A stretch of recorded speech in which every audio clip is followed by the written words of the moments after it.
Friends, good morning అండి. నిజాలు చెప్పని వ్యక్తులు దాటేస్తుంటారు అన్నమాట. అబద్ధం ఆడుతుంటారు, ఒకదానికొకటే పొంతం లేకుండా మాట్లాడతారు. అబద్ధాలు చెప్పే వ్యక్తులు ఏ రోజు కూడా కుటుంబానికి సంతోషంగా ఉండలేరు, ఉన్నయరు కూడా.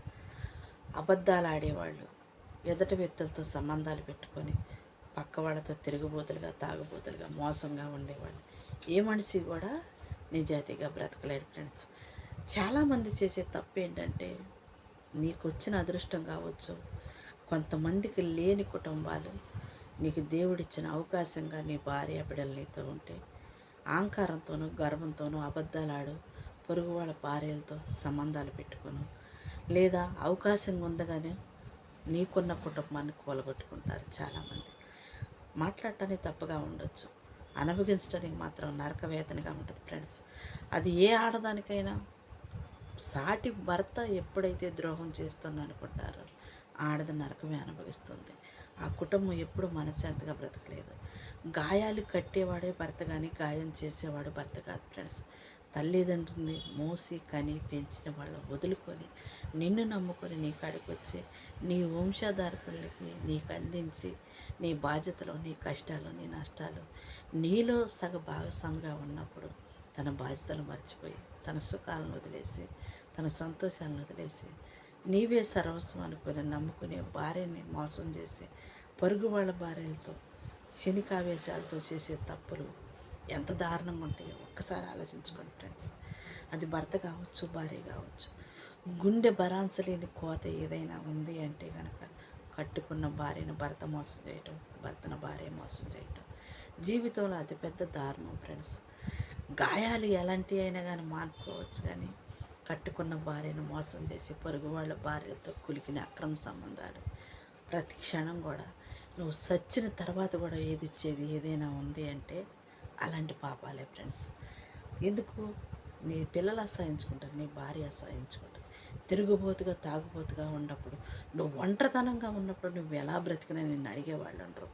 నీ వయసు అంతా పాడు చేసుకున్న నిన్ను అడిగేవాళ్ళు అంటారు. నిన్ను నమ్ముకొని వచ్చిన ఒక ఆడదాన్ని అన్యాయం చేసి మరొక ఆడదానితో కులికే మగవాళ్ళు ఫ్రెండ్స్ చాలా దారుణంగా ఉంటుంది. అది ఆడవాళ్ళు కావచ్చు, మగవాళ్ళు కావచ్చు. మాట తప్పుగా ఉంటే 1-4 సార్లు చెప్పుకోవడానికి ప్రయత్నించండి. ఇష్టం లేకపోతే బంధాలను విడిపోయి స్వార్థం లేకుండా న్యాయంతో బ్రతకడానికి ప్రయత్నించండి. కానీ కట్టుకున్న భార్యని దగ్గర ఉంచుకొని భర్త మోసం చేయటం, భర్త దగ్గర ఉండగానే భర్త పోయిన తర్వాత భార్య అన్యాయం చేయటం చాలా దారుణం ఫ్రెండ్స్. తెలియక చేసే తప్పులు చాలా ఉంటాయి, తెలిసి చేసే తప్పులు మాత్రం సరిదిద్దుకోవడానికి అవకాశం ఉండవు ఫ్రెండ్స్. చాలామందికి అర్థం కాక ఇది ఎవతో బజాట్లో ఉన్నదని ఎంగిరిస్త్రాకులు ఎరుగు తినుకుంటా, ఎంగిలి మెతుకులు అలవాటు పడుకుంటా, ఇంట్లో ఎంత రుచిగా ఉన్న అన్నాలు భోజనాలు మీ చుట్టూ ఉన్నా కానీ పట్టించుకోకుండా పరుగులు పెడుతూ జీవితాలను పాడు చేసుకుంటారు.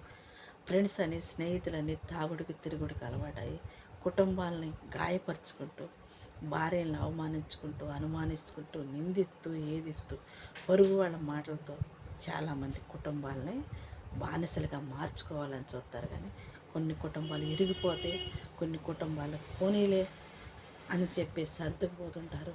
కొంతమంది ఆడవాళ్ళ పిల్లల కోసమైనా తలంచుకొని నీ జీవితంలో ఎంత మార్పులు ఉన్నా లేకపోయినా కానీ నీ పిల్లల కోసమైనా బ్రతుకుతూ ఉంటారు. అలాంటి వాళ్ళకి కాలమే సమాధానం చెప్పింది. ఏదో ఒకరోజు ఆడదాని కన్నీరు వృధా పోదు. నేను చాలాసార్లు చెప్తాను ఫ్రెండ్స్. న్యాయం నీ వైపు ఉన్నప్పుడు, అన్యాయం నువ్వు చేస్తున్నావో తెలిసి కూడా నువ్వు సరిదిద్దుకోలేనప్పుడు ఆ కన్నీరే నీకు విషంగా మారింది. ఆడదాని కన్నీరు ఎప్పుడు ఉసురుగా మారిందంటే ఆ ఇంట్లో కానీ ఆ పిల్లలకు కానీ మనశ్శాంతి ఉంటుంది ఫ్రెండ్స్. జీవితంలో అతిపెద్ద గాయాలు ఏమైనా కట్టుకోలేని, మాన్పలేని ఉన్నాయంటే ఒంటరితనంలో, వయసులో ఉండి చేసే మోసాలు, అన్యాయాలు, అక్రమాల ద్వారాగే కుటుంబాల దూరం చేసుకుంటారు. ఒంటరిగా ఉన్న ఆడవాళ్ళని అడగండి. భర్తకు భార్య దూరమై, భార్యకు భర్త దూరమై, లేదా భార్య చచ్చిపోయిన భర్తలకు కావచ్చు, భర్త చనిపోయిన ఆడవాళ్ళకు కావచ్చు, ఒంటరితనంలో ఉండే ఆడవాళ్ళని ఎంత మోసం చేసినా కానీ, అన్యాయం చేసినా కానీ దేవుడు ఏదో రోజు తప్పక శిక్ష అందిస్తారు ఫ్రెండ్స్. ఆడవాళ్ళని ఎప్పుడు కూడా అవకాశం ఉండొచ్చు, అవకాశం లేకపోవచ్చు. నీ స్తోమత ఎంతవరకు అంతవరకే మార్చుకోవడానికి ప్రయత్నించండి. మోసం చేసి, అన్యాయం చేసి, అవసరం ఉన్నంతకాలం వాడుకొని అవసరం అయిపోయిన తర్వాత బజార్లో ఎంగిరిస్తారు అక్కడగా ఆడదాన్ని మోసం చేసి ఇసిరేయమాకండి. చాలా గాయాల పాలవుతారు ఫ్రెండ్స్. నీకు మనసు ఎంత ఉంటుందో లేదో దేవుడికి ఎరగ, కానీ నీకు మాత్రం ప్రతిరోజు గాయాలు కనపడుతూనే ఉంటాయి friends. Okay, by, thank you.